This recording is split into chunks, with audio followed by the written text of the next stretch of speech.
Pernahkah kamu membayangkan seorang raja yang tidak hanya menguasai manusia, tetapi juga mengendalikan jin dan hewan? Seorang pemimpin yang memiliki kekuatan luar biasa yang melampaui batas logika manusia. Inilah kisah Nabi Sulaiman, raja terbesar yang pernah ada, dengan kerajaan yang begitu menakjubkan. Tapi, benarkah semua itu terjadi, atau hanya mitos yang dibesar-besarkan? Nabi Sulaiman adalah putra Nabi Daud, yang diwarisi tidak hanya kekuasaan sebagai raja Bani Israel, tetapi juga hikmah dan ilmu yang luar biasa. Dalam Al-Quran, Nabi Sulaiman disebut sebagai nabi yang diberi kemampuan unik. Ia dapat berbicara dengan hewan, memahami bahasa burung, dan bahkan menguasai bangsa jin.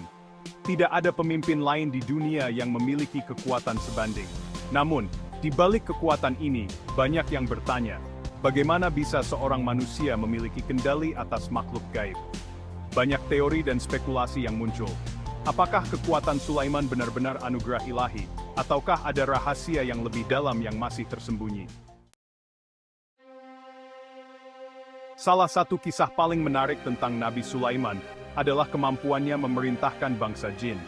Dalam surah Al-Anbiya dan surah Saba, Allah menggambarkan bagaimana Sulaiman mampu memerintah para jin untuk membangun istana dan berbagai proyek besar. Jin-jin ini bekerja siang malam, mengangkut batu besar, dan membuat bangunan yang tidak bisa dibangun oleh manusia biasa. Bahkan, ada kisah terkenal tentang Sulaiman yang memanggil Ratu Bilqis dari negeri Saba. Sebelum kedatangan Bilqis, Nabi Sulaiman meminta agar singgasananya dipindahkan dalam sekejap. Salah satu jin menawarkan untuk melakukannya dalam waktu yang sangat cepat, membuktikan kekuasaan luar biasa yang dimiliki Sulaiman. Inilah salah satu bagian paling menakjubkan dari sejarah Nabi Sulaiman. Ketika Ratu Bilqis mendengar tentang kebijaksanaan dan kekuatan Sulaiman, dia memutuskan untuk mengunjungi kerajaannya. Sulaiman, dalam kebijaksanaannya, memerintahkan agar singgasana Bilqis dipindahkan ke hadapannya sebelum sang ratu tiba. Salah satu jin yang kuat menawarkan untuk melakukannya dalam waktu sekejap mata. Dan begitu Bilqis tiba, dia terkejut melihat singgasananya sudah berada di depan mata. Namun, di sini muncul sebuah pertanyaan besar, bagaimana mungkin singgasana sebesar itu dipindahkan dalam waktu sekejap? Apakah ini benar-benar keajaiban ilahi, atau ada teknologi yang tidak kita ketahui? Para arkeolog dan sejarawan masih memperdebatkan hal ini. Beberapa mengatakan bahwa ini adalah simbol dari kekuasaan Sulaiman, sementara yang lain percaya bahwa ini adalah bukti dari kekuatan yang melampaui pemahaman kita. Banyak yang percaya bahwa kekayaan Nabi Sulaiman tidak hanya datang dari kemampuannya menguasai alam, tetapi juga dari harta karun yang tersembunyi. Beberapa teks kuno menyebutkan bahwa Sulaiman memiliki tambang emas yang tak terbatas yang dijaga oleh jin-jin bawah tanah. Hingga saat ini, pencarian harta karun Sulaiman masih berlangsung. Ada yang percaya bahwa harta ini tersembunyi di tempat-tempat yang dilindungi oleh kekuatan gaib.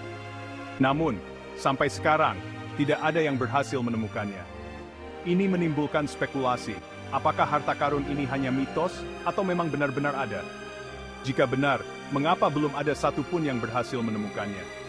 Apakah ini karena kekuatan supranatural yang masih melindungi peninggalan Sulaiman hingga hari ini?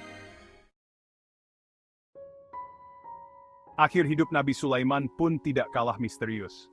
Menurut riwayat, Nabi Sulaiman wafat ketika sedang berdiri sambil memegang tongkatnya. Para jin yang bekerja untuknya tidak mengetahui bahwa ia telah meninggal dunia selama berbulan-bulan, hingga akhirnya seekor rayap memakan tongkatnya, dan tubuh Nabi Sulaiman pun jatuh. Di sini, muncul pertanyaan lain. Mengapa jin yang begitu kuat tidak menyadari kematian Sulaiman? Ini menunjukkan bahwa meski memiliki kekuasaan yang luar biasa, semua makhluk, termasuk Nabi Sulaiman, tunduk pada kehendak Allah. Bahkan kekuasaan atas jin dan hewan pun tidak dapat menunda kematian. Kisah Nabi Sulaiman adalah perpaduan antara keajaiban dan misteri, yang hingga kini masih memikat hati banyak orang. Dalam sejarah Islam, Sulaiman adalah nabi yang memiliki kekuasaan luar biasa, namun tetap tunduk pada kehendak ilahi. Kekuatannya tidak datang dari dirinya sendiri, tetapi dari Allah yang memberi keajaiban tersebut sebagai bentuk hikmah dan ujian. Apa yang bisa kita pelajari dari kisah Nabi Sulaiman, bahwa sebesar apapun kekuasaan dan kemampuan yang dimiliki manusia, semua itu hanyalah sementara. Tidak ada yang abadi selain kehendak Tuhan. Kekayaan, kekuasaan, dan keajaiban dunia ini hanyalah fana, sementara kebijaksanaan sejati datang dari kerendahan hati dan kesadaran akan keterbatasan manusia di hadapan kekuasaan Tuhan yang sebenarnya. Jadi, apakah semua keajaiban Sulaiman itu nyata? Atau ada hal lain yang belum kita ketahui? Satu hal yang pasti, kisah Nabi Sulaiman akan selalu menjadi inspirasi bagi umat manusia, mengingatkan kita tentang batas antara kekuasaan manusia dan kekuasaan Tuhan yang sesungguhnya.